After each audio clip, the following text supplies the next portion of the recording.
السلام علیکم ورحمۃ اللہ وبرکاتہ نحمدہ ونصلی علی رسولہ الکریم اما بعد فاعوذ باللہ من الشیطان الرجیم بسم اللہ الرحمن الرحیم رب اشرح لی صدری ویسر لی امری واحلل عقدۃ من لسانی یفقہوا قولی۔ جب فرشتے ابراہیم علیہ السلام کے پاس انسانوں کی شکل میں مہمان بن کر آئے اور سلام کیا تو وہ بہت خوش ہوئے، بہت مہمان نواز تھے، تو مہمانوں کی آمد پر خوش ہوئے اور ہم مہمانوں کی آمد پر پریشان ہوتے ہیں۔ یہی فرق ہے ہم میں اور ان میں۔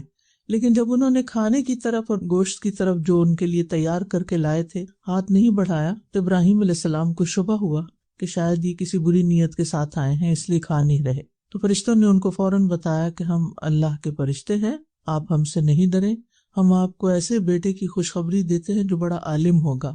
ابراہیم علیہ السلام نے کہا کہ تم مجھے بڑھاپے کے باوجود ایسی خوشخبری دے رہے ہو، یہ کیسی عجیب بات ہے۔ انہیں یقین نہیں آیا اس خوشخبری پر، یعنی کیسی انہونی بات ہے، یہ انہونی خوشخبری ہے۔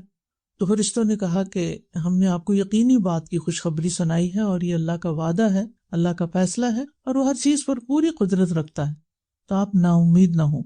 تو اس کے جواب میں ابراہیم علیہ السلام نے فرمایا قال ومن یقنط من رحمت ربہ الا الضالون، کہ اپنے رب کی رحمت سے گمراہوں کے سوا کون مایوس ہو سکتا ہے، یعنی میں اپنے رب کی رحمت سے مایوس نہیں ہوں، نا امید نہیں ہوں۔ تو نا امیدی جو ہے وہ گمراہی کے باعث ہوتی ہے۔ مومن ہر حال میں چاہے حالات کیسی بھی ہوں مایوس نہیں ہوتا، نا امید نہیں ہوتا، اپنی ہوپ نہیں چھوڑتا۔ اور یہاں پر مایوسی کے لیے لفظ قنوط استعمال ہوئے، یقنطو، یأس یا مایوسی بھی عربی کا لفظ ہے، لیکن قنوط جو ہے وہ اشد الیأس ہوتا ہے، یعنی مایوسی میں بھی بہت زیادہ مایوسی کا ہونا، انتہا درجے کی نا امیدی۔ اور انتہا درجے کی نا امیدی جو ہے یہ کبیرہ گناہوں میں سے ایک ہے اور گمراہ لوگوں کی صفات میں سے ہے۔ اور یہ وہ کیفیت ہوتی ہے جب انسان کے اندر کسی چیز کو پانے کی آرزو ہی ختم ہو جاتی ہے، اس کی زندگی میں کوئی مقصد نہیں رہتا، اس کے اندر کوئی آرزو باقی نہیں رہتی۔ حسن بصری کہتے ہیں قنوط یہ ہے کہ انسان تنہائی میں اللہ سبحانہ وتعالیٰ کے فرائض ادا کرنا چھوڑ دے۔ اسی طرح انسان دعا مانگنا چھوڑ دیتا ہے، کوئی بھی خیر کا کام کرنا چھوڑ دیتا ہے۔ سعدی کہتے ہیں کہ اللہ کی رحمت سے مایوس ہونا بڑے بڑے ممنوعات میں سے ہے اور اس کی دو اقسام ہیں۔ نمبر 1، کفار کا اللہ کی رحمت سے مایوس ہو کر ان تمام اسباب کو ترک کر دینا جو اللہ کے قریب کرتے ہیں، یعنی اللہ کے قریب لے جانے والے کاموں کو چھوڑ دینا۔ اور دوسرے، کفار کا نہیں بلکہ گناہگاروں کا اپنے گناہوں کی کثرت اور جرائم کی کثرت کی وجہ سے اللہ کی رحمت سے مایوس ہو جانا، جو انہیں وحشت میں مبتلا کر کے ان کے دلوں پر حاوی ہو جاتے ہیں اور اس طرح ان کے دلوں میں مایوسی جنم لیتی ہے۔ یعنی گناہوں کی کثرت کی وجہ سے امید کا نہ ہونا اور دل پہ وحشت طاری ہو جانا۔ اور الا الضالون، ضالون ضال کی جمع ہے، ولا الضالین بھی اسی سے ہے۔ تو جو شخص ہدایت مانگتا ہے اور ہدایت پر ہوتا ہے وہ اللہ تعالیٰ کو پکارتا ہے اور راہ پا لیتا ہے اور اس کو امید لگ جاتی ہے اور وہ اللہ تعالیٰ سے اچھا گمان رکھتا ہے۔ تو بہرحال اس آیت سے جو بات ہمیں سمجھ میں آتی ہے وہ یہ کہ ہمیں اللہ تعالیٰ کی رحمت سے کسی بھی حال میں مایوس نہیں ہونا چاہیے۔ یہ اللہ تعالیٰ کے ساتھ برا گمان ہے، سوء ظن ہے۔ اللہ کی رحمت سے مایوس ہونے کا مطلب یہ ہے کہ انسان اللہ تعالیٰ کو قادر مطلق نہیں مانتا، یہ نہیں مانتا کہ وہ واقعی قدرت رکھتا ہے، کیونکہ اللہ تعالیٰ سے تو کوئی بھی کام ناممکن نہیں، وہ تو سب کچھ کر سکتا ہے۔ اسی طرح مایوسی کا مطلب یہ ہے کہ انسان اللہ تعالیٰ کی رحمت سے بھی نا امید ہے، یعنی اس کی رحمت پر ایک طرح سے طعن ہے کہ وہ رحیم نہیں ہے، کیونکہ جو یہ جانتا ہے کہ اللہ مہربان ہے اور اس کا ہر فیصلہ میرے حق میں اچھا ہے، وہ پھر مایوس نہیں ہوتا۔ اچھا، مایوسی ہوتی کیا ہے؟ مایوسی ہوتی ہے کہ اللہ تعالیٰ کے فضل، اس کی رحمت، اس کے احسان اور اس کے انعامات، ان سے اپنے آپ کو محروم سمجھنا اور فرسٹریشن کا شکار ہونا۔ مثلاً اگر ایک طالب علم جو ہے وہ امتحان میں پاس ہونا چاہتا ہے لیکن اگر وہ نہیں ہوتا تو کیا ہوگا؟ مایوس ہو جائے گا۔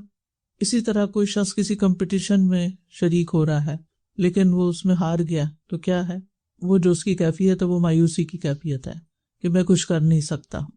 اگر ہم دیکھیں گے تو عام طور پر معاشرے کے اندر لوگوں میں مایوسی پھیلی ہوئی ہے، چاہے وہ فائنینشیل سرکمسٹانسز ہوں ان کے ٹائٹ، یا صحت کے مسائل ہوں، یا اوور آل انسانوں کے ساتھ جو ریلیشن شپ کے مسائل ہیں، تو اس میں ایک عمومی فضا ہے. جیسے پہلے میں نے کہا تھا نا کہ ماضی سے متعلق جو چیز ہے اس میں ڈپریشن ہے، یعنی وہ کیفیت جو ہے، وہ مایوسی جو ہے وہ ڈپریشن کے قریب آ جاتی، اور پھر یا ڈپریشن مایوسی کی کیفیت ہوتی ہے ایک. اور اگر اس وقت جو حالات ہیں ان پر اگر انسان پریشان ہے تو وہ ایک مستقل طور پر سٹریس لے رہا ہے اور آئندہ کے بارے میں سوچ سوچ کر اینکشس ہے، انزائٹی کا شکار ہے. اگر انسان یہ سمجھ لے کہ اس کی تمام تر خواہشات اس دنیا میں پوری نہیں ہو سکتی، دنیا اس کی مرضی کے مطابق ڈیزائن نہیں کی گئی. اللہ سبحانہ و تعالیٰ نے اس دنیا کو اور اس میں پیش آنے والے واقعات اور حالات کو اپنی حکمت اور مصلحت کے تحت ایک خاص طریقے سے بنایا ہے. اس میں ہر چیز ہماری پسند کی نہیں ہو سکتی، اس میں ہر چیز ہماری خواہش کے مطابق ہو ہی نہیں سکتی، کیونکہ یہ دنیا ہماری نہیں ہے. مثلاً آپ اپنے گھر سے نکل کر سفر میں کسی ہوٹل میں قیام کرتے ہیں، کسی کے گھر میں قیام کرتے ہیں، چاہے 5 کیا 7 اسٹار ہوٹل ہو، کیا ہر چیز آپ کی مرضی کے مطابق ہو سکتی ہے؟ نہیں. کیوں نہیں؟ آپ اپنے گھر کو تو اپنی مرضی کے مطابق ڈیزائن کر سکتے ہیں، اس میں آلٹریشن کر سکتے ہیں، اپنی پسند کی چیزیں لا کے رکھ سکتے ہیں، چینج کر سکتے ہیں، کئی چیزیں ہوتی ہیں. اگرچہ وہ بھی 100% نہیں کر سکتے، لیکن وہ آپ کا گھر ہے، آپ کی مرضی ہے نا. لیکن اگر آپ کسی کے گھر میں ہیں تو چاہے وہ آپ کو کتنی بھی عزت دے رہا ہے، آپ سے کتنی محبت کرتا ہے، آپ کے آرام کا پورا پورا خیال رکھتا ہے، لیکن پھر بھی وہ سب کچھ آپ کی مرضی کے مطابق نہیں ہو سکتا، کیونکہ وہ آپ کا گھر نہیں ہے. اسی طرح یہ دنیا، اس کے مالک ہم نہیں ہیں، بلکہ اس کا مالک اللہ رب العزت ہے. یہاں ہمارا حکم نہیں چلے گا. ان الحکم الا للہ، حکم فیصلہ اللہ ہی کا ہوگا. یختص برحمتہ من یشاء، اپنی رحمت سے جسے چاہتا ہے خاص کر لیتا ہے، اپنا فضل جس پہ چاہتا ہے کرتا ہے، کیونکہ وہ مالک ہے، وہی خالق ہے، وہی مالک ہے، اور وہی مدبر بھی ہے. اسی کی پلاننگ ہے، اسی کی تدبیر ہے. لہٰذا دنیا ہماری مرضی کے مطابق نہیں ہو سکتی. اس لیے جو لوگ اس کوشش میں لگے رہتے ہیں کہ ہر چیز ان کے مطابق ہو جائے، وہ عموماً پھر فرسٹریشن کا شکار ہوتے ہیں، مایوسی کا شکار ہوتے ہیں، اور یہ چیز ان کو ڈسٹرب کرتی ہے. وہ دوسروں کو تو دکھ دیتے ہیں، اپنے آپ کو بہت دکھی کرتے ہیں. عام طور پر ہم یہ سنتے ہیں نا کہ کسی کو دکھ نہ دو، کسی کو ہرٹ نہیں کرنا چاہیے، لیکن بہت سے لوگ یہ نہیں جانتے کہ وہ چھوٹی چھوٹی باتوں پر خود کو ہرٹ کر رہے ہوتے ہیں، اپنے آپ کو دکھی کر رہے ہوتے ہیں. ہر اس چیز پہ دکھی ہو رہے ہوتے ہیں جو ان کی مرضی کے اپوزٹ ہو جاتی ہے. اگر کھانا مرضی کا نہیں پکا، کوئی ریسیپی مرضی کے مطابق کام نہیں کی، کوئی چیز خریدی اور وہ مرضی کے مطابق نہیں، آرڈر کیا آپ نے امیزون سے، اور وہ جب کھولی تو کچھ اور ہی نکلی. آپ نے دیکھا ہوگا بعض اوقات تصویروں میں کوئی چیز اتنی بڑی نظر آ رہی ہوتی ہے، اور جب وہ آتی ہے تو وہ بالکل ایک چھوٹی سی ہوتی ہے، اور بعض چیزیں چھوٹی نظر آ رہی ہوتی ہیں اور جب وہ آتی ہیں تو وہ آپ کے سائز کے مطابق نہیں ہوتی. آپ سب نے اس کا ایکسپیرینس کیا ہوگا. یہ چیزیں ہماری زندگی میں ہر لمحہ پیش آ رہی ہوتی. تو جو لوگ ان حالات کو ایکسپٹ کر لیتے ہیں اور ایڈجسٹ کر لیتے ہیں، عقل سے کام لیتے ہیں، حکمت سے کام لیتے ہیں، وہ مطمئن رہتے ہیں، پرسکون رہتے ہیں. وہ چھوٹی چھوٹی باتوں پہ کہتے ہیں اچھا پھر کیا ہوا، کوئی چیز گری ٹوٹ گئی، اچھا پھر کیا ہوا، تو کوئی بات نہیں، تو کیا ہو گیا، سو واٹ. لیکن کچھ لوگ اس غم میں مبتلا ہوتے ہیں کہ یہ میری میموری تھی، یہ میرے لیے بہت پریشیس تھی، اس کے ٹوٹنے سے میرا سیٹ خراب ہو گیا، اس کے گمنے سے یہ ہو گیا، اگر یہ چیز ایسے ہو گئی تو فلاں کیا کہے گا. یعنی اندیشوں اور خوف اور پریشانیوں کا شکار رہتے ہیں.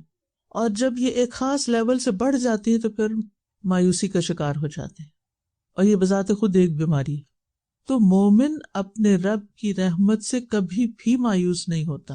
اگر حالات اس کے مرضی کے مطابق نہیں تو وہ سوچتا ہے کہ وقت ہر وقت تبدیل ہوتا ہے.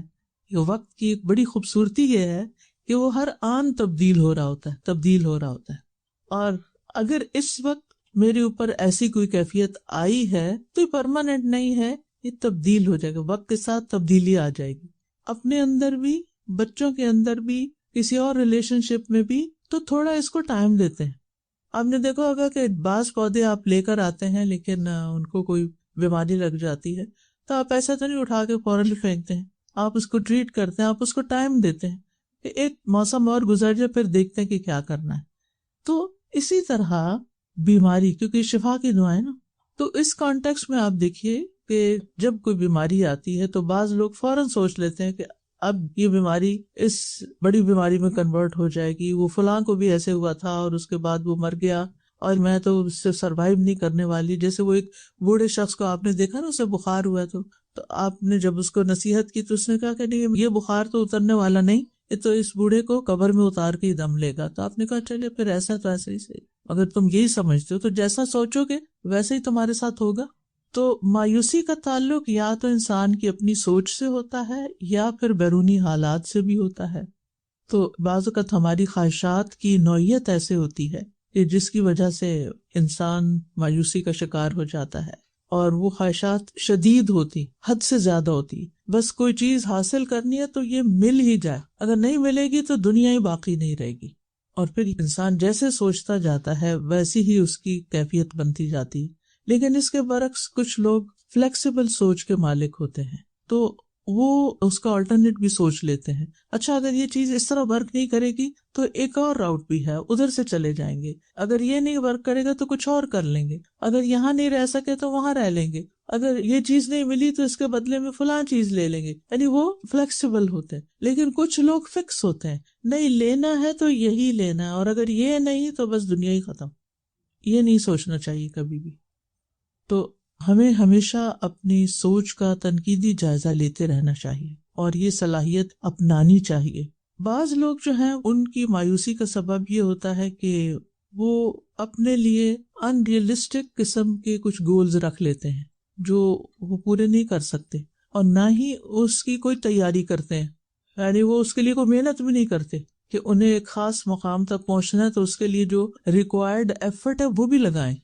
مثلاً آپ کوئی چیمپئن بننا چاہتے ہیں، کوئی اعلیٰ درجے کے کھلاڑی بننا چاہتے ہیں، یا کوئی وزن کم کرنا چاہتے ہیں، تو پھر آپ کو کچھ کرنا بھی تو پڑے گا نا، صرف سوچوں سے تو کام نہیں چلے گا۔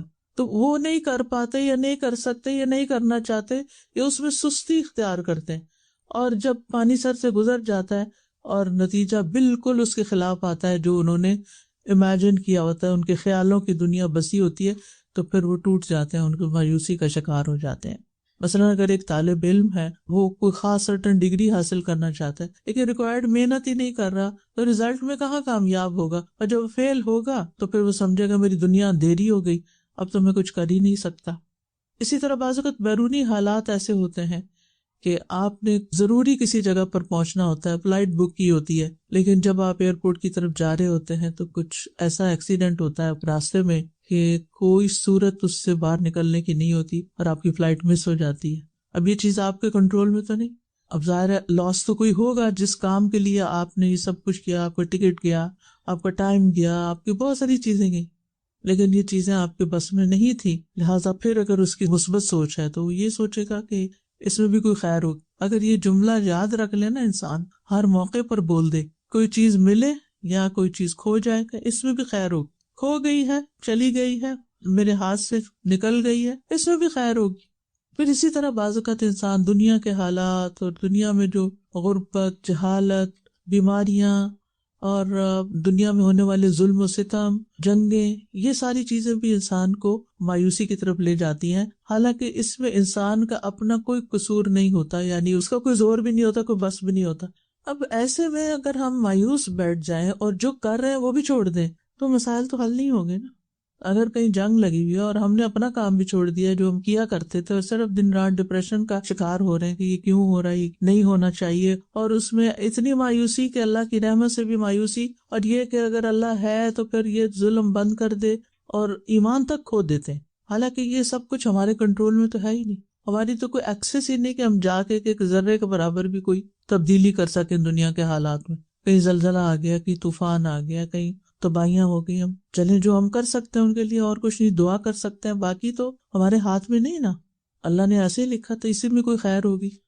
پھر اسی طرح بعض بیماریاں طویل ہو جاتی ہیں، بعض دکھ لمبے ہو جاتے ہیں، تو اس میں بھی انسان کو پھر مایوسی ہونے لگتی ہے، کیونکہ انسان جلد باز ہے، انسان چاہتا ہے ہر چیز جلدی ہو جائے. 2 دن دوا کھائے گا تو اگر نہیں آرام آئے تو دوا کھانا چھوڑ دے گا، یہ اس میں کوئی فائدہ نہیں، مایوس ہو جائے گا. اس سے ریکوائرڈ ایفرٹ نہیں کرے گا کہ آپ کو اینٹی بایوٹک 7 days تک کھانی ہے، 2 دن میں فرق نہیں پڑنے والا.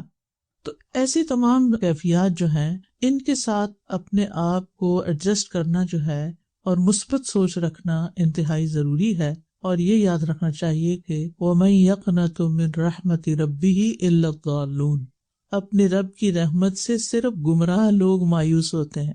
یعنی مایوسی کے رستہ اختیار کرنا دراصل گمراہی کا رستہ ہے، کیونکہ جو مثبت سوچ والا ہوتا ہے، جو مایوس نہیں ہوتا، اس کو کوئی نہ کوئی رستہ مل ہی جاتا ہے، کیونکہ اس کے اندر مایوسی کے اندھیروں کے باوجود بھی ایک یقین کا چراغ ہوتا ہے کہ نہیں حالات بدلیں گے، امید کا چراغ ہوتا ہے. اور انسان ان مشکل حالات کے بعد مزید طاقتور ہو جاتا ہے. وہ سوچتا ہے کہ یہ سب کچھ عارضی ہے، یہ وقت تبدیل ہو جائے گا. اور انسان کو یہ بات ہمیشہ یاد رکھنی چاہیے کہ انسان اپنی کامیابی سے اتنا مضبوط نہیں ہوتا جتنا ناکامی سے مضبوط ہوتا ہے. یعنی کامیابیاں انسان کو اتنا اوپر نہیں اٹھاتی جتنا ناکامیاں اٹھاتی. اور آپ نے دیکھا ہوگا کہ جب آپ سڑک پہ گاڑی چلا رہے ہیں اور اگر اوپر کی طرف آپ کو جانا پڑا تو بعض اوقات گاڑی نہیں چڑھتی تو آپ تھوڑا سا پیچھے جا کے پھر پش کر کے اوپر لے جاتے ہیں اور پھر آپ چڑھ جاتے ہیں. تو بہرحال پریشانی آنے پہ خیالات کو مثبت رکھنا چاہیے. اور برے حالات میں، برے دنوں میں، حالانکہ کوئی دن حقیقت میں برا نہیں ہوتا، اس میں بھی ہمارے لیے کوئی خیر ہوتی ہے، لیکن چلو اس کو اگر وقتی طور پہ کہہ لیں، برے دنوں میں اچھے دنوں کو یاد رکھیں. اگر کسی ریلیشن شپ میں کوئی تنگی تلخی آ گئی ہے تو سوچیں اس شخص کے ساتھ کبھی میرے ریلیشن اچھے بھی تو ہوتے تھے، اس نے میرے ساتھ کچھ احسان بھی تو کیے تھے. تو اپنی زندگی میں ہونے والے بہترین اوقات کو یاد رکھا جائے. زندگی کے طوفان جو ہیں یہ صرف تباہ کرنے نہیں آتے، رستے بھی صاف کرنے کے لیے آتے ہیں، نئے رستے بنانے کے لیے آتے ہیں. اور انسان اپنے رب پر ہمیشہ یقین رکھے کہ ان مع العسر یسرا فان مع العسر یسرا. امید اور یقین انسان کی زندگی کو خوبصورت بنا دیتے ہیں. اور اگر انسان یہ یاد رکھے کہ مایوسی کبیرہ گناہ ہے تو اسے گناہ سمجھ کر اس سے نکلنے کی کوشش کرے کہ میں گناہ کا ارتکاب کر رہا ہوں اور یہ گناہ میرے حق میں نقصان کا باعث ہوگا. اور کبائر میں سے ہے نا الشرک باللہ والیاس من روح اللہ، جسے یعقوب علیہ السلام نے اپنے بچوں سے کہا تھا لا تیأسوا من روح اللہ، بچوں اللہ کی رحمت سے مایوس نہیں ہونا. انہ لا ییأس من روح اللہ الا القوم الکافرون، بے شک اللہ کی رحمت سے صرف کافر لوگ ہی مایوس ہوتے ہیں، مومن کبھی مایوس ہو ہی نہیں سکتا. جس کے اندر ایمان ہے وہ مایوس نہیں ہوتا، اور نہ وہ خود مایوس ہوتا ہے نہ وہ لوگوں کو کرتا ہے. یہ مشکل یہ ہے کہ جو خود مایوس ہوتے ہیں نا وہ ہر وقت مایوسی کی باتیں کر کر کے اپنے ماحول کو بھی پریشان رکھتے ہیں اور ان کو بھی مایوس کرتے، وہ باتیں بھی مایوسی کی کرتے ہیں. اب کچھ نہیں ہونا، اب یہ حالات اور ورسٹ ہوں گے، ابھی تو دیکھیں اور کیا ہوتا ہے. حالانکہ اللہ سبحانہ تعالیٰ سیجعل اللہ بعد عسر یسرا، اللہ تنگی کے بعد ایک اور آسانی پیدا کر دیتا ہے. وَلِلَّهِ جُنُودُ السَّمَاوَاتِ وَالْأَرْضِ وَمَا يَعْلَمُ جُنُودَ رَبِّكَ إِلَّا هُوَ، تمہارے رب کے لشکروں کو اس کے سوا کوئی جانتا ہی نہیں. آج صبح میں آیت پڑھ رہی تھی اپنے جو روز کی روٹین میں، تو اتنی سٹک کی مجھے کہ اتنے لشکر ہیں اللہ کے پاس. تو ہم کیوں نہیں دعا مانگتے کہ کسی بھی جگہ ہم سٹک ہو جائے، یا اللہ اپنے لشکر بھیج دے اور یہاں سے نکال لے ہمیں. تو انہیں تو صرف کن کہنا ہے. وَلِلَّهِ خَزَائِنُ السَّمَاوَاتِ وَالْأَرْضِ، زمین و آسمان کے خزانے اللہ کے پاس ہیں، لشکر ہے اس کے پاس، کن کہہ کے سب کچھ ہو سکتا ہے. وہ بھلا کیوں مایوس ہو؟ اور پھر آپ دیکھیں کہ اگر آپ کے آس پاس کوئی مایوسی شخص ہے نا اور مایوسی کی باتیں کرتا ہے تو یہ کنٹیجیس ہوتی ہے یہ بیماری، وہ آپ کو بھی لگ جائے گی، لہٰذا آپ اس کو روکیں. نہیں انل منکر تو ویسے بھی ہے نا ہمارے دین میں، اس کے الٹ بات کریں تاکہ اس کو جرأت نہ ہو یا یہ کہ وہ آگے نہ بڑھے. مایوسی کی بات کرے نا تو اسے کاؤنٹر کرے اور کوئی اچھی پازیٹیو بات اس کو سنائے. اوکے یہ ہو نہیں سکتا نہیں کہ وہ فلاں وقت ہو گیا تھا نا، اب بھی ہو جائے گا. تو پریشانی کے وقت خود بھی مطمئن رہنا، کام رہنا اور دوسروں کو بھی مطمئن کرنا ایک پیغمبرانہ شیوا ہے. اور پھر آپ دیکھیں کہ اللہ سبحانہ تعالیٰ خود بھی تو اپنے بندوں کو امید دلاتا ہے. جب موسیٰ علیہ السلام بنی اسرائیل کو لے کر نکلے تھے تو آگے کیا تھا؟ سمندر تھا، اور پیچھے کیا تھا؟ فرعون لشکروں سمیت سب کو نکال کے، پوری قوم کو نکال کے لے آیا تھا. تو اس وقت ان کا حال کیا ہوا ہوگا؟ اپنے آپ کو وہاں رکھ کے دیکھیں. موسیٰ علیہ السلام نے اس کو کیا فرمایا؟ ان معی ربی سیہدین، میرے ساتھ تو میرا رب ہے، وہ مجھے ہدایت دے گا۔ فرعون کے دربار میں جب موسیٰ علیہ السلام اور ہارون علیہ السلام جا رہے تھے تو پریشان تھے، اللہ تعالیٰ نے کیا فرمایا؟ لا تخافا اننی معکما اسمع و ارا، ڈرنے کی ضرورت نہیں، میں تم دونوں کے ساتھ ہوں، میں سن بھی رہا ہوں، دیکھ بھی رہا ہوں، تم جاؤ۔ عام طور پر آپ دیکھیں کہ جیسے بچے کو آپ کوئی چیز کہتے ہیں نا، اچھا جاؤ کرو کرو، میں دیکھ رہی ہوں تمہیں کچھ نہیں ہوتا، تو جو مائیں کہتی نہیں مت جاؤ کچھ ہو جائے گا۔ یہ دو طرز عمل ہے نا، ایک ماں ہوتی ہے جو بچے کو بہادر بناتی ہے، جاؤ کرو، کچھ ہوا تو میں ادھر ہوں، میں ہیلپ کروں گی، اور دوسری کہ نہ ہاتھ نہیں لگانا، ادھر ٹچ بھی نہیں کرنا، ادھر مت جانا، کوئی ایکسپیرینس نہیں کرنے دیتے بچوں کو، اور بزدل بچے پیدا کرتی۔ یوسف علیہ السلام کیسے کیسے حالات سے گزرے، اپنے بھائی کو پریشان دیکھ کر کیا کہتے ہیں؟ انی انا اخوک فلا تبتئس، میں تمہارا بھائی ہوں، تم غم نہ کرو، رنج نہ کرو، پریشان نہ ہو۔ وہ بھائیوں کے رویے پہ پریشان تھے نا، جو ان کے ساتھ ہوتا رہا اور پھر جو انہوں نے اس موقع پر کیا۔ موسیٰ علیہ السلام جب مدین پہنچے تو مدین میں انہوں نے، شعیب علیہ السلام تھے جو بھی بزرگ تھے، انہوں نے کیا کہا؟ لا تخف نجوت من القوم الظالمین، مت ڈرو، ظالم قوم سے نجات پا گئے ہو۔ حضرت ابوبکر کو نبی صلی اللہ علیہ وسلم نے غار ثور میں کیا فرمایا تھا؟ لا تحزن ان اللہ معنا، غم کرنے کی ضرورت نہیں، اللہ ہمارے ساتھ ہے، یقینی طور پر اللہ ہمارے ساتھ ہے۔ تو یہ ساری چیزیں کتنی زیادہ امید دلاتی ہیں۔ خندق کھودے جا رہی تھی، غزوہ خندق کے موقع پتھر آ گئے، مشکل وقت آ گیا، صحابہ سے توڑی نہیں جا رہی، آپ نے اس کو توڑا اور ساتھ ہی خوشخبری دی صحابہ کو کہ تم لوگ روم، فارس، یمن کے خزانے پتہ کرو گے۔ اتنے مشکل وقت میں اتنی بڑی بڑی خوشخبریاں، کیونکہ تکلیف کے وقت میں اگر کوئی اچھی بات کر دے نا تو انسان کو تکلیف بھول جاتی، تو خود بھی مایوس نہیں ہونا چاہیے اور دوسروں کو بھی ہونے نہیں دینا چاہیے، کیونکہ یہ گمراہی کی طرف لے جاتا ہے، ہلاکت کی طرف لے جاتا ہے، اور مومن کے ایمان کو کمزور کرتا ہے۔ اگرچہ شیطان انسان کے اندر ایسے خیالات پیدا کرتا ہی رہتا ہے اور ان کو کنٹرول کرنے کے لیے پیچھے وسوسوں کا باب پڑ چکے ہیں۔ مایوسی میں ہلاکت ہے انسان کی۔ ابن مسعود کہتے ہیں تباہی دو چیزوں میں ہے، مایوسی اور خود پسندی میں، اور اس کا ایک بڑا نقصان یہ ہوتا ہے کہ انسان نیکی کے کاموں سے پیچھے رہ جاتا ہے، نیکی کے کام چھوڑ دیتا ہے، ان میں سستی اور کمزوری آ جاتی ہے۔ یعنی جو ایک ڈپریشن سا ہوتا ہے نا انسان کو، تو اس میں پھر کچھ کر نہیں سکتا، کرنے کے بے شمار مواقع سامنے ہوتے ہیں لیکن وہ کرتا ہی نہیں۔ تکلیف آئی ہو اذا مسہ الشر کان یئوسا، تکلیف آئی اور کوئی بیماری آئی تو بس اللہ کی رحمت سے شدید مایوس ہو گیا۔ ایک ہوتا ہے یائس اور ایک ہوتا ہے یئوس، فعول کے وزن پر، شدید مایوس۔ اور جتنی زیادہ دنیا کی محبت ہوتی ہے نا انسان کو، اتنا ہی زیادہ دنیا کے نقصان پر وہ پریشان ہوتا ہے اور مایوس ہوتا ہے، اور پھر اللہ تعالیٰ تو اس کی زندگی میں ہوتا نہیں، دعا تو وہ کرتا نہیں، بھروسہ تو ہے نہیں اس کا، توکل تو ہے نہیں، تقویٰ تو ہے نہیں، دعا تو کرنی آتی نہیں، لہٰذا پھر انسان اس مایوسی میں مزید گناہوں کا ارتکاب کرنے لگتا ہے، نافرمانیوں کا۔ عموماً لوگ نشے کی طرف چلے جاتے ہیں، وہ مشکل سے نکلنے کا راستہ نہیں ہوتا بلکہ بڑی مشکل میں پڑنے کا، یا ایسی دوائیاں شروع کر دیتے ہیں کہ جن سے نکلنا ہی مشکل، ان کو بڑھانا ہی پڑتا ہے، دل سے سکینت ختم ہو جاتی ہے، محرومی، غم، پریشانی انسان پہ چھا جاتا ہے، اور یہ چیز دل کے بگاڑ کا سبب بنتی ہے، اور دل کا بگاڑ جب ہو جاتا ہے تو پورا جسم بھی بگڑ جاتا ہے، اور پھر اس طرح نہ صرف یہ کہ انسان دنیا کا نقصان اٹھاتا ہے، آخرت میں بھی نقصان اٹھاتا ہے۔ اللہ تعالیٰ کی بخشش سے اگر کوئی مایوس ہو جائے، نا امید ہو جائے کہ اللہ مجھے نہیں بخشے گا، میرے گناہ معاف نہیں ہوں گے، میرا پتہ نہیں کیا ہوگا، اور مایوسی کی حد تک پریشانی، تو پھر ایسی صورت میں انسان واقعی محرومی ہو جاتا ہے۔ رسول اللہ صلی اللہ علیہ وسلم نے فرمایا 3 آدمیوں کے بارے میں کچھ نہ پوچھو، کہ مطلب یہ کہ انہیں کتنا عذاب ہوگا۔ ایک تو وہ آدمی جو اللہ عز و جل سے اس کی چادر لینے میں جھگڑا کرے، یعنی تکبر کرے، کہ اللہ کی اوپر کی چادر کبریائی اور نیچے کی چادر عزت ہے، یعنی بڑا بننا چاہے اور کہے کہ بس سب میری عزت کریں۔ دوسرا وہ آدمی جو اللہ کے کاموں میں شک کرے، اور تیسرا اللہ کی رحمت سے مایوس ہونے والا۔ تو یہ تینوں چیزیں جو ہیں، یعنی تکبر، شک اور مایوسی، یہ انسان کے لیے ہلاکت خیز ہیں۔ اب یہ ہے کہ انسان کو ہمیشہ مایوسی کی وجہ معلوم کرنی چاہیے کہ کس وجہ سے میرے اوپر یہ کیفیت آئی ہے، میری سوچیں ہیں کیا، اور پھر ان کا اپوزٹ کرنا چاہیے، یعنی اس کا علاج کیا ہے۔ مثلا اگر مایوسی کا سبب جہالت ہے تو علم حاصل کرے، معلوم کرے کہ یہ جو میری موجودہ کیفیت ہے اس کی ریزنز کیا ہیں. اور اب تو علم کی کوئی انتہائی نہیں. 95 سے ہر سال جو ڈیٹا موجود ہوتا ہے نا گوگل پر، وہ ڈبل ہو جاتا ہے ہر سال، اور پھر اگلے سال اس سے ڈبل ہو جاتا ہے، اور اگلے سال اس سے، اگلے سال اس سے. تو آپ خود سوچیں کہ علم کتنا موجود ہے. لیکن مایوس لوگ کیا کرتے ہیں، نہ پھر پڑھتے ہیں نہ کچھ سیکھتے ہیں، اور دین تو بہت دور کی بات ہے.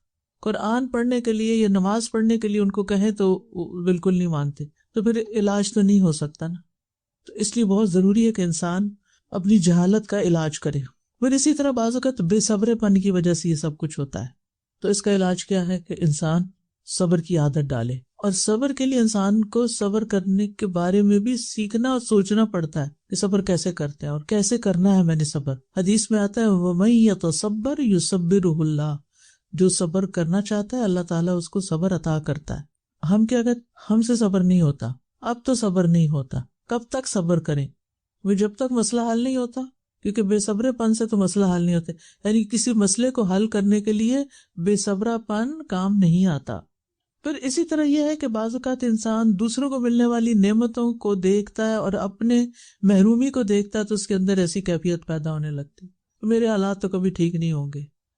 تو اس میں انسان خود کو ملنے والی نعمتوں پر نظر رکھے، نہ کہ اللہ کی تقسیم سے ناراض ہو کر جو دوسروں کو ملا ہے اس پر ہی صرف پریشان ہوتا رہے.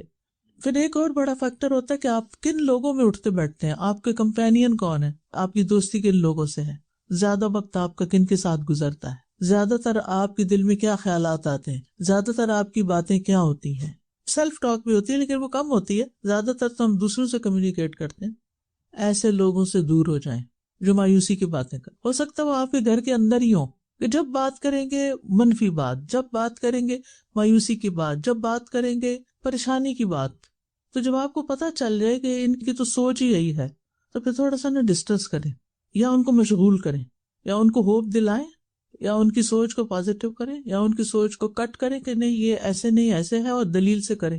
نہ کہ پیسو لسنر بن کے ہر چیز اپنے اندر انڈیلتے جائیں اور اٹھتے ہی مایوسی کی باتیں سننا شروع کر دیں اور سارا دن پریشان رہیں. تو اس کا علاج کیا ہے کہ انسان اپنی صحبت تبدیل کرے، اور یہ دعا بہت فائدے کی، اللہم یسر لی جلیسا صالحا، اللہ مجھے صالح دوست، صالح جلیس ہوتا ہے ساتھ بیٹھنے والا، یعنی مجھے اللہ ایسی کمپنی دے کہ جو نیک لوگوں کی ہو، جو اس قسم کی باتیں نہ کیا کریں، نہ خود پریشان رہے اور نہ دوسروں کو کریں. بعض اوقات آپ ایک اچھا خاصا دل لیے ہوتے ہیں، اچھے انرجی میں ہوتے ہیں، اچھے موڈ میں ہوتے ہیں، ایک بات دوسرے کی سن کے آپ ایسے تڑپتے ہیں کہ سارا آپ کا موڈ خراب ہو جاتا ہے، سارا دن ضائع ہو جاتا ہے اور وقت ضائع ہو جاتا ہے اور کچھ کرنے کے قابل نہیں. تو جب آپ کو پتا ہونا کہ اس شخص سے میں ملوں گی اور اس نے ایسی بات کرنی، پہلے سے ہی اپنی پروٹیکشن لیئر لے لیں کہ اب میں نے اس کی بات کو بالکل نہ قبول کرنا ہے، نہ سننا ہے، نہ اس پہ یقین کرنا ہے. یہ ایسا ہی ہے، یہ رہے ایسا، میں اس کو بلیو نہیں کرتی، جو یہ کہتا ہے یہ بالکل غلط کہتا ہے. اپنے آپ کو ٹرین کریں، کیونکہ بعض اوقات ہم دوسرے کی ہر سچی جھوٹی بات، اچھی بری بات سب لیے جاتے. پیسو اسموکر مت بنے، اٹھ جائیں وہاں سے، اسموک کے ایریے سے باہر چلے جائیں، ورنہ وہ آپ پہ اثر کرے گا. تو بہرحال وجوہات جانیں، ناممکن خواہشات کو ختم کریں، احساس کمتری کا شکار نہ ہوں، دوسروں سے زیادہ توقعات نہ رکھیں، مزاح کی عادت ڈالیں، خوش رہنا سیکھیں، اپنے ڈوپامین میں اضافہ کریں. اپنا جائزہ لینا، میں کس چیز سے خوش ہوتا ہوں، کس کی کمپنی میں خوش ہوتا ہوں، کیا کام کر کے خوش ہوتا ہوں. تو وہ اپنے ٹریگرز بھی پہچانے. ٹریگرز کیا ہیں کہ کہاں بیٹھ کے مایوس ہوتا ہوں تو اس کو اوائڈ کرنا، اور کہاں بیٹھ کر میں انرجیٹک ہو جاتا ہوں، اور اس چیز کو چھوڑیں مت. یہ اپنے آپ پر رحم ہوگا آپ کا کہ جو چیز آپ کو سکون دیتی ہے اسے مشکل سے بھی حاصل کرنا پڑے تو آپ کریں. آپ دیکھیں نشے کے لیے لوگ کیا کیا بیچ ڈالتے ہیں. کیوں بیچتے ہیں؟ کیونکہ وہ نشہ کر کے ان کو سکون ملتا ہے نا. لیکن ہمیں اگر ایک پازیٹیو چیز جو اللہ کا ذکر ہے، اللہ کی کتاب ہے، اچھے لوگوں کا ساتھ ہے، اس سے ہمارے دکھ درد غم کچھ کم ہو جاتے ہیں، تو ہم سمجھتے نہیں میرے حالات بڑے خراب ہو گئے ہیں، اب میرا نہیں خیال کہ میں زیادہ یہ کام کر سکوں گی، پڑھ سکوں گی، مزید کچھ سیکھ سکوں گی. آپ اپنے آپ پہ ظلم کر رہے ہیں. جو چیز آپ کے لیے سکون کا باعث ہے آپ اسے چھوڑ رہے ہیں، لہٰذا آپ یہ نہیں کر سکتے، یہ اپنے اوپر ظلم ہوگا. تو آپ کو خود پہچاننا ہوگا کہ کیا چیز آپ کو نقصان دیتی ہے اور کیا چیز آپ کے لیے فائدہ مند ہے. اپنا خیال خود رکھیے، اپنا خیال رکھیے گا، ٹھیک ہے. صرف دوسروں کے مشوروں پہ مت چلیں، کیونکہ بہت سے لوگ جو آپ کے اندر کو نہیں جانتے کہ آپ کی خوشی کس چیز میں ہے، وہ آپ کو طرح طرح کے مشورے دیں گے، یہ کر لو، وہ کر لو، یہ سے مسئلہ حل ہو جائے گا۔ نہیں، کچھ نہیں، آپ کو پتا ہونا چاہیے کہ آپ کو کیا چیز سکون دیتی ہے، کیا چیز باعث راحت ہے، کیونکہ مشکلات بھری دنیا میں اگر کوئی جائے پناہ ہے تو اللہ کا ذکر ہے، یہ ذکر کی مجلسیں ہیں، اور ان کو چھوڑ کر انسان تپتی دھوپ میں جا نکلتا ہے یہ سوچ کر کہ شاید یہاں کوئی مہربان مل جائے گا، تو یہ انسان کی غلط فہمی ہے۔ السلام علیکم ورحمۃ اللہ وبرکاتہ۔ استاذہ، جب اکثر و بیشتر یہ واٹس ایپ کے گروپس جو ہوتے ہیں اس میں اتنی مایوسی کی باتیں کرتے ہیں، اور یہ کہ جو دنیا میں جنگیں ہو رہی ہیں اور ظلم ہو رہا ہے، میں کیسے جیوں گی؟ میں نے کہا آپ کا کوئی قصور نہیں، آپ دعا کر رہے ہیں، مدد کر رہے ہیں، اللہ سبحانہ تعالیٰ نے تو آپ کو مکلف ہی نہیں کیا اس چیز کا کہ آپ اس کے لیے جواب دہ ہوں گے۔ اور دوسری چیز استاذہ، یہ جو آپ نے کہا ہے نا کہ یہ کبیرہ گناہ ہے، یعنی یہ جو پہلی بات آپ نے کی نا، تو مجھے بعض اوقات لوگوں کی نفسیات پہ حیرت ہوتی ہے کہ کس طرح سوچتے ہیں کہ جو چیز ان کے بس میں نہیں اس کے بارے میں تو اس قدر پریشانی کا اظہار ہے، اور جو چیز وہ کر سکتے ہیں اور کر کے کسی کو فائدہ پہنچا سکتے ہیں، ہو سکتا ہے وہ نیکسٹ ڈور نیبر ہو سکتا ہے وہ آپ کے اپنے گھر میں کوئی بزرگ یا بیمار پڑا ہوا ہو کہ جو آپ کی مدد کا منتظر بیٹھا ہو، اس طرف توجہ ہی نہیں ہے۔ دیکھیں، چونکہ بیماری کے کانٹیکس میں بات ہو رہی ہے نا، کہ اگر کوئی شخص بیمار ہے اور اس کی بیماری آہستہ آہستہ ورس ہوتی جا رہی، اب آپ اس کو کیسے کریں گے؟ کہیں گے کہ آپ مایوس نہ ہو، آپ ٹھیک ہو جائیں گے۔ ٹھیک ہے، یہ تو کہہ سکتے ہیں، کوئی بھی معجزہ ہو سکتا ہے، ٹھیک ہو سکتے ہیں، لیکن اگر وہ نہیں ٹھیک ہوا اور فوت ہو گیا تو بھی مایوس ہونے کی ضرورت نہیں، کیونکہ وہ گناہوں سے پاک صاف ہو کے جا رہا ہے۔ اللہ سے اچھی امید ہے کہ وہ اس دنیا کی مصیبت سے نکل کر آخرت کی راحت کی طرف چلا گیا۔ مومن کے لیے تو موت راحت بنتی ہے۔ استاذہ جی، ہمیں تو جیسے قیامت بھی آ رہی ہے تو اس وقت بھی مایوس نہ ہونے کا حکم ہے نا، کہ درخت لگا رہے ہو تو اپنا حصے کا کام کرتے جاؤ، لگا دو، تو قیامت الٹیمیٹ جس میں ہے، لیکن اس وقت بھی اللہ کی رحمت سے مایوس نہیں ہونا، اس کے ہاتھ میں تو ہر چیز ہے۔ بالکل، یعنی جب پتا ہے کہ دنیا ختم ہی ہو رہی ہے، لیکن ہمیں کیا حکم ہے کہ اگر پودا لگا سکتے ہو تو اس وقت بھی لگا دو، وہ نیکی بھی کاؤنٹ ہو جائے گی۔ وہ اپنی رحمت کے ساتھ خاص کر لیتا ہے جسے وہ چاہتا ہے، اور اللہ بڑے فضل والا ہے۔ سورۃ آل عمران کی آیت ہے۔ ہر دور میں ایسا ہوتا رہا ہے کہ لوگ اسلام کے بارے میں شکوک و شبہات پیدا کرنے کی کوشش کرتے ہیں، سازشیں کرتے ہیں، اور مسلمانوں کے خلاف پروپیگنڈا کرتے ہیں، اور لوگوں کو یعنی ایک طرح سے مایوس کرتے ہیں۔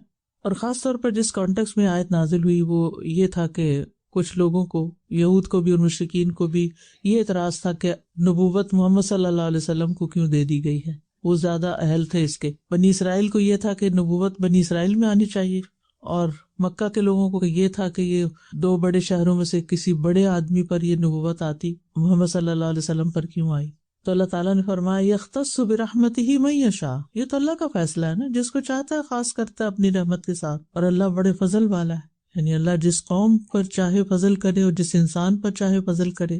اور فضل کیا ہوتا ہے؟ حق سے زیادہ کسی کو، زائد کو کہتے ہیں نا فضل، یعنی جو ہم ڈیزرو نہیں کرتے لیکن ہمیں اللہ تعالیٰ اپنی رحمت سے عطا کر دیتا ہے۔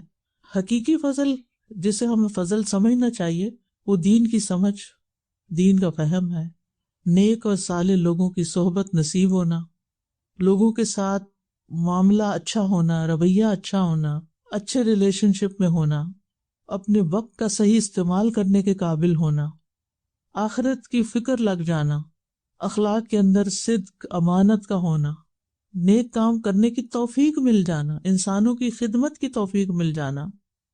حدیث میں آتا ہے، عبداللہ بن عمر رضی اللہ عنہ سے مروی ہے کہ رسول اللہ صلی اللہ علیہ وسلم نے ارشاد فرمایا، 4 باتیں اور 4 خصلتیں ایسی ہیں اگر وہ تمہیں نصیب ہو جائیں تو دنیا کے فوت ہونے اور ہاتھ نہ آنے میں کوئی مذائقہ اور گھاٹا نہیں۔ امانت کی حفاظت، باتوں میں سچائی، حسن اخلاق، اور کھانے میں احتیاط اور پرہیزگاری۔ یعنی جس شخص کے اندر یہ 4 باتیں آ جائیں، سمجھو اس پر اللہ کا فضل ہو گیا۔ لیکن عام طور پر ہم فضل کس کو سمجھتے ہیں؟ کسی کے پاس مال زیادہ ہے، اس پہ بڑا اللہ کا فضل ہے، اولاد اس کی اچھی ہے، اور حسب نسب اچھا ہے، یہ بڑا عہدہ ملا ہوا ہے اس کو، یا بڑا گھر ہے اس کے پاس۔ آپ نے دیکھا کہ بیک ہوم لوگ گھروں کے اوپر بھی پٹی لگا دیتے تھے، ھذا من فضل ربی۔ تو اس کا مطلب ہے کہ وہ اس چیز کو فضل سمجھتے۔ ٹھیک ہے، یہ بھی فضل ہے، لیکن دس از ناٹ دی اونلی فضل۔ کہ جس کو آپ فضل سمجھے، اور اگر یہ نہیں تو آپ پر فضل ہی نہیں، آپ پر کوئی اور فضل ہوا ہوا ہے اللہ کا جس کو آپ ایکسپلور ہی نہیں کر سکے۔ تو ہمارے ہاں عموماً مال و متاع جو ہے اس کو اللہ کا فضل سمجھا جاتا ہے، جبکہ یہ ایک محدود بات ہے، ایک لمیٹڈ سی چیز ہے۔ اللہ کا فضل جو ہے اس سے کہیں آگے ہے، اور خصوصاً یہاں نبی صلی اللہ علیہ وسلم کے بارے میں کہا گیا کہ یختص برحمتہ من یشاء، اللہ تعالیٰ نے نبی صلی اللہ علیہ وسلم پر فضل فرمایا، اور جو آپ پر فضل ہوا اللہ کا کہ آپ کو نبوت ملی، آپ کے ذریعے انسانیت کو ہدایت ملی، آپ کے درجات بلند ہوئے۔ آپ دیکھیے کہ یہ سعادت آپ کو ملی، لیکن اس کے ساتھ مشکلات کتنی تھی، تکلیفیں کتنی آئیں۔ اگر دنیاوی نقطہ نظر سے دیکھا جائے تو نبی صلی اللہ علیہ وسلم پر کون سا فضل تھا؟ آپ کا گھر بہت بڑا تھا، یا آپ کے پاس رنگ رنگ کے کھانے ہوتے تھے، یا سواریاں طرح طرح کی تھیں، یا آپ کے لباس بڑے شاہانہ تھے، یا آپ کے بیٹوں کی قطار تھی۔ تو اگر ہم اس کو فضل کہتے ہیں تو پھر آپ کے پاس تو اس میں سے کچھ بھی نہیں تھا، جبکہ اللہ تعالیٰ نبی صلی اللہ علیہ وسلم کے بارے میں فرماتے ہیں کہ آپ پر اللہ کا بہت بڑا فضل ہے۔ تو ہمیں اپنی سوچ بدلنے کی ضرورت ہے۔ آپ کیا سمجھتے ہیں کہ آپ پر اللہ کا بہت بڑا فضل کیا ہے؟ کہ اللہ نے اپنے دین کی سمجھ دی ہے، ایک اچھی کمپنی دی ہے، اچھا ماحول دیا ہے، آپ کو صحت دی کہ آپ یہ کام کر سکتے ہیں۔ کتنے لوگ ایسے ہیں، یہ ساری نعمتیں سہولتیں موجود ہیں لیکن وہ اس سے فائدہ نہیں اٹھا رہے۔ تو جب ہم اپنے اوپر اللہ کے فضل کو محسوس کریں گے تو ہی ہمارے اندر سے مایوسی ختم ہوگی۔ اب یہ بیماری کے کانٹیکس میں اس کو سمجھیں۔ بیماری کا آنا اگرچہ تکلیف کا باعث ہے، لیکن اس میں فضل والی کون سی بات ہے؟ گنیے، گناہ معاف ہوتے ہیں، گناہ جڑتے ہیں۔ انسان کی بعض بیماریاں بعض اور چیزوں کا ازالہ ہوتی ہیں۔ ایک چھوٹی بیماری کسی بڑی بیماری کے آنے کو روکتی ہے۔ اللہ تعالیٰ کے قریب ہو جاتا ہے انسان، آرام کا موقع مل جاتا ہے۔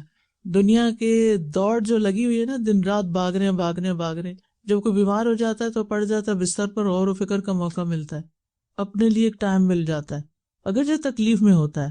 یہ جس کا یہ مطلب نہیں کہ کوئی بیماری مانگے، لیکن اگر بیماری آ جائے تو اس کے مثبت پہلوؤں کو دیکھنا شروع کر دے کہ اس کے ذریعے مجھے کیا ملنے والا ہے۔ اس لیے اپنے ہر حال کو اللہ کا فضل سمجھے۔ ویسے بھی آتا ہے نا، وَبَشِّرِ الْمُؤْمِنِينَ بِأَنَّ لَهُم مِّنَ اللَّهِ فَضْلًا كَبِيرًا۔ اس آیت کو میں ڈیلی پڑھتی ہوں، ڈیلی مجھے بہت انرجی ملتی ہے اس آیت کو پڑھ کے۔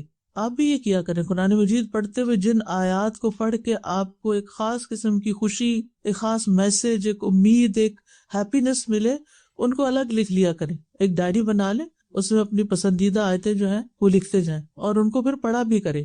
یہ نہیں کہ لکھ کے ڈائری بنا کے رکھ دی، تو آپ کو ہر روز ایک نئی انرجی ملتی ہے۔ کتنی خوبصورت آیت ہے وہ، بشر المؤمنین، اور مومنوں کو بشارت دے دو، خوشخبری دے دو، بِأَنَّ لَهُمْ، کہ ان کے لیے، من اللہ، اللہ کی طرف سے، فضلاً کبیرہ، بہت بڑا فضل ہے۔ سب سے پہلے تو خود ایمان اور اسلام ہی ایک بہت بڑا فضل ہے جس کی اللہ نے ہمیں توفیق دی۔ میں نے شاید آپ سے شیئر کیا تھا یا نہیں، ویکنڈ پر کسی کام سے میں گئی ہوئی تھی تو میری ملاقات ایک چائنیز سے ہوئی۔ تو اور باتوں کے علاوہ میں نے اس سے پوچھا، do you believe in God? کیونکہ میرا دل ہوتا ہے کہ چلے کچھ نہ کچھ اللہ کی بات ہر مجلس میں ہو جائے۔ کہتے God, what is that, what is that? اب اس کا میں نے دو مطلب نکالے۔ ایک تو یہ کہ شاید وہ چائنیز میں گاڈ کا لفظ نہیں ہے تو ہو سکتا ہے کہ اس کو نہیں سمجھ آئی میری بات، اور دوسرے یہ ہے کہ کبھی اللہ کی بات ہی نہیں ہوئی۔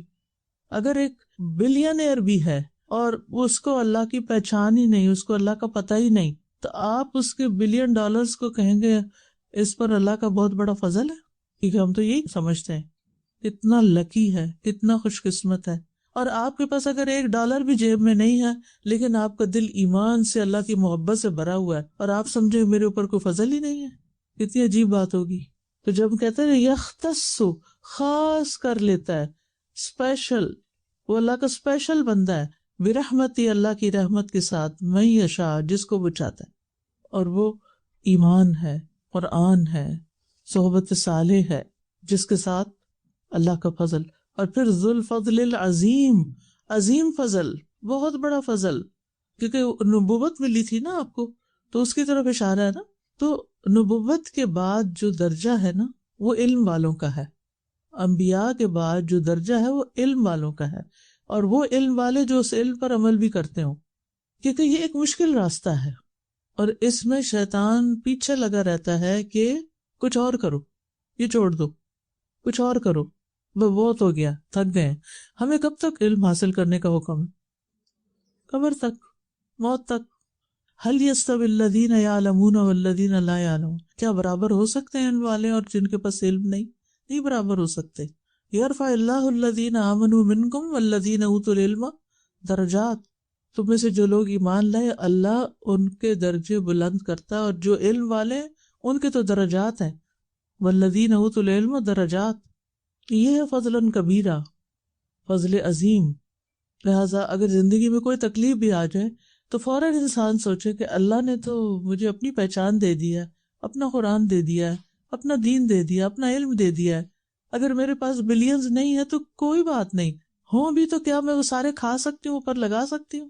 کیا کریں گے ہم اس کا؟ پریشان ہی ہوں گے نا ان کو رکھ کے۔ تو اللہ تعالیٰ ہمیں صحیح سمجھ دے۔ چلیے آج کے لیے اتنے کافی ہے۔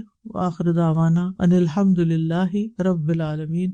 سبحانک اللہم وبحمدک، اشہد ان لا الہ الا انت، استغفرک واتوب الیک۔ السلام علیکم ورحمۃ اللہ وبرکاتہ۔